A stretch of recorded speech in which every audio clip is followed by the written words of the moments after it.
Oi pessoal, sejam bem-vindos à 13ª videoaula de pesquisa e ordenação, e nessa videoaula nós vamos ver um pouquinho sobre grafos. Nada muito complexo, só entender o essencial para que a gente consiga trabalhar com ele tudo certinho. Então, primeiramente, o que seria um grafo? De forma bem simples, seria basicamente informações que se conectam de alguma forma. Por exemplo, isso daqui seria um grafo. Essa informação está conectada com essa e essa daqui está conectada com as três informações, essa daqui conectada com essa e essa, enquanto essa daqui também está conectada com as três informações. Mas para que serve isso? Para que a gente usaria isso? A gente poderia usar para representar pessoas que são amigas, por exemplo, numa rede social. Essa pessoa daqui, ó, ela é amigo dessa pessoa daqui e dessa pessoa daqui. Enquanto essa daqui é amigo dessa e dessa daqui. Essa daqui só tem esses dois amigos aqui. Enquanto essa tem os três amigos. Ou senão a gente poderia representar cidades. Por exemplo, eu tenho essa cidade daqui e com ela eu consigo ir direto para essa aqui, ó. Mas eu não consigo ir direto para essa aqui. Então para ir para essa cidade daqui, eu teria que passar por essa e vir para cá. Ou senão, eu teria que passar por essa e vir para cá. Então o grafo nada mais é do que informações que elas se conectam de alguma forma. Nesse grafo daqui, ou em qualquer grafo, o que acontece é que o quê? Cada uma dessas bolinhas aqui, que seriam as informações, elas são chamadas de vértice, enquanto essas conexões aqui, elas são chamadas de arestas, assim como na geometria. Cada vértice pode ter quantas conexões forem necessárias. Aí, essa quantidade de conexões,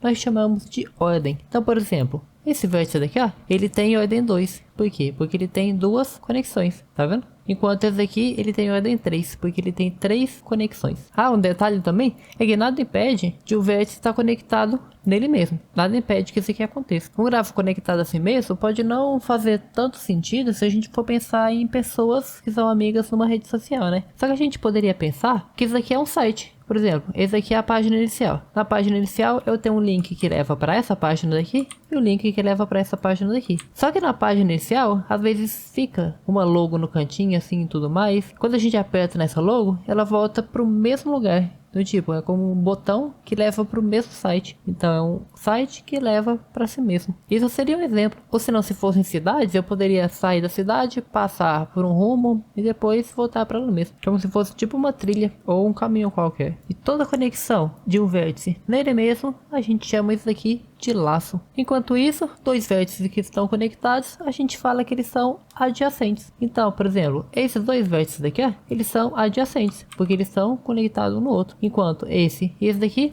eles não são adjacentes. Aqui é possível a gente pegar um vértice e chegar em qualquer outro, né? Só que um grafo, ele não necessariamente precisa estar 100% conectado. Por exemplo, eu tenho uma parte aqui, eu posso fazer outro desenho aqui, ó. Por exemplo, um vértice que está conectado em outro, está conectado em outro. E aqui eu tenho mais um vértice. Então o que está acontecendo? Isso daqui, ó, é um grafo. Tudo isso aqui é um grafo só. Só que ele não é totalmente conexo, tá vendo? Porque essa parte daqui não está conectada em nenhuma das outras duas, por exemplo. Da mesma forma que ele pode ter vários elementos assim separados, vários vértices, né, que não estão totalmente conexos, o que acontece é que ele também pode ser vazio. Então, por exemplo, eu posso falar que isso aqui, ó, é um grafo. Só que um grafo vazio, tá vendo? Não tem nenhum vértice nele. Outro conceito também sobre grafos é a ordem de um grafo. A ordem de um grafo nada mais é do que a quantidade de vértices que ele tem. Então, por exemplo, esse grafo daqui, ele tem ordem 8. Por quê? Porque ele tem 8 vértices. Cuidado para não confundir isso com o grau de um vértice, porque é diferente.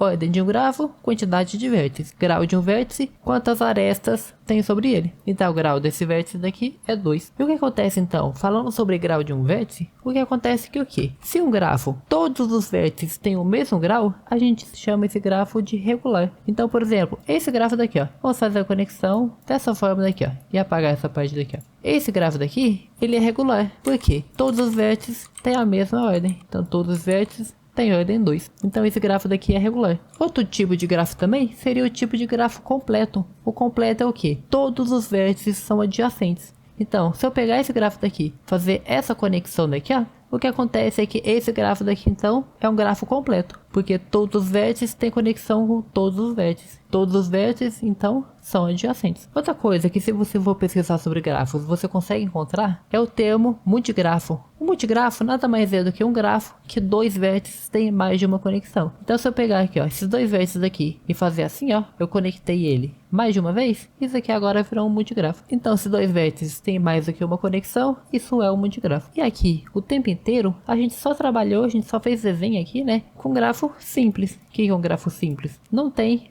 mais do que uma conexão, cada um dos vértices. Outra coisa também é que esse gráfico daqui ele não tem orientação. O que isso quer dizer? Que se tem essa linha daqui, ó, o que essa linha daqui fala pra gente? Que eu posso ir dele pra cá, eu também posso ir dele pra cá, tá vendo? Ele não tem uma orientação, eu posso passar em qualquer um dos sentidos. Aí que vem então o termo grafo orientado. O que ele faz? Basicamente, cada uma das arestas vai ter uma orientação. O que isso quer dizer? Ela vai virar uma seta. Então vamos supor isso daqui, ó. O que agora isso daqui está indicando para mim? Que eu só posso ir desse daqui para cá. Agora esse caminho daqui, ele tem uma orientação. E o que acontece é que o que? Se uma aresta eu coloco orientação, todas as outras eu tenho que colocar também. Então se um grafo é orientado, todas as arestas têm que ser setas. Então, por exemplo, vamos supor que eu quero indicar isso daqui, ó. Eu só posso ir desse vértice para esse daqui. Eu só posso ir desse vértice daqui, ó, para aquele ali. Esses dois vértices aqui, eu quero caminhar livremente entre eles. Então eu vou fazer duas setas aqui, ó. Desse eu posso vir para esse. E desse eu posso também vir para esse aqui. Enquanto esse daqui eu posso vir para esse daqui. Então o que está acontecendo? Cada uma das arestas agora tem uma orientação. Eu não posso mais caminhar livremente. Eu tenho que caminhar conforme o sentido que elas mandam.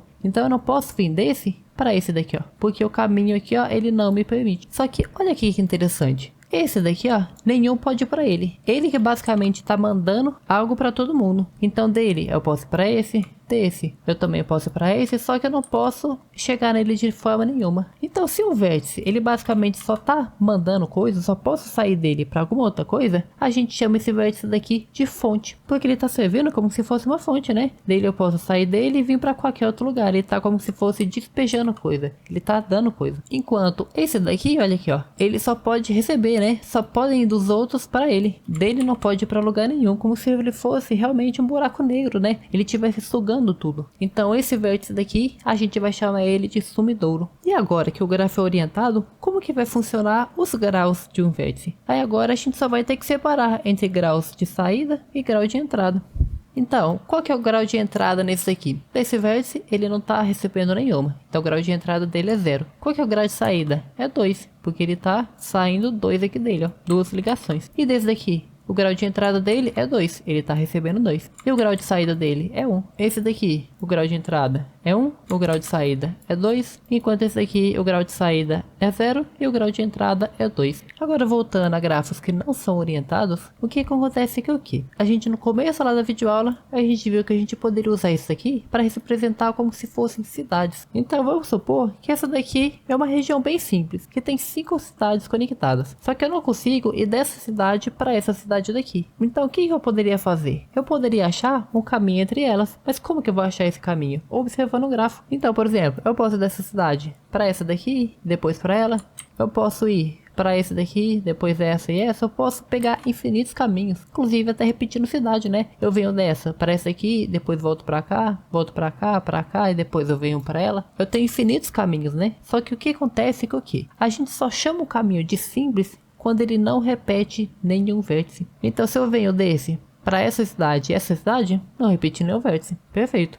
E se eu venho, por exemplo, desse, eu venho para esse, depois para esse, depois para esse, depois eu chego aqui. Eu repeti 2 vértices aqui, então já não pode. Ou se não, se eu pegar esse, eu venho para esse, depois esse.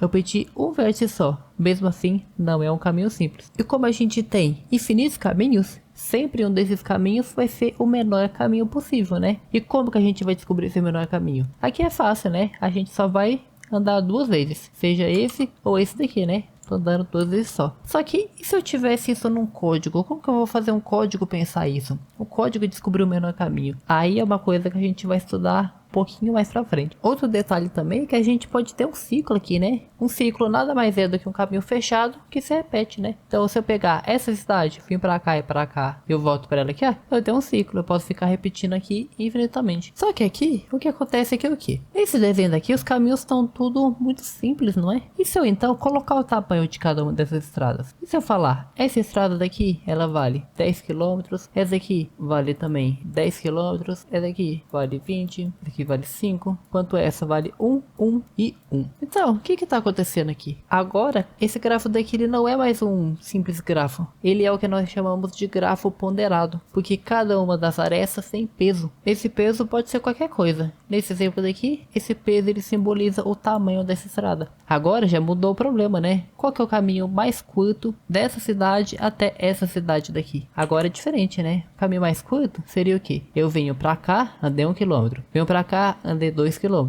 Venho pra cá, andei 12. Bem mais curto agora do que passar por aqui. Mesmo que eu tenha passado por mais estradas, né? No caso aqui eu passei por 3 estradas. Ou também, outro problema bem comum, né? É saber se 2 cidades dá pra gente chegar nas duas. Então, por exemplo, eu tenho esse gráfico aqui, que é o grafo conexo. Todos os vértices, todas as cidades aqui, né? Elas estão conectadas. Eu consigo partir de qualquer cidade e chegar em qualquer outra cidade. Mas e se fosse assim, ó? Aqui eu tenho como se fosse, digamos, um país. E aqui eu tenho outro país, ó. Agora é possível eu ir desse país para esse daqui, ó. Eu não consigo, porque não tem uma estrada conectando os dois. Então é impossível de eu vir dessa cidade para essa daqui. Por quê? Porque agora esse grafo daqui, ó, ele é desconexo. Então, sobre grafos, basicamente foi isso. Só que aqui agora, talvez você deve estar pensando, né? Beleza, só que grafo aqui não passa de um desenho, né? Como que eu vou representar isso no código? Como que eu vou fazer o código e armazenar isso daqui? Aí então que tenho 2 técnicas para isso, uma chamada matriz de adjacências e outra chamada lista de adjacências,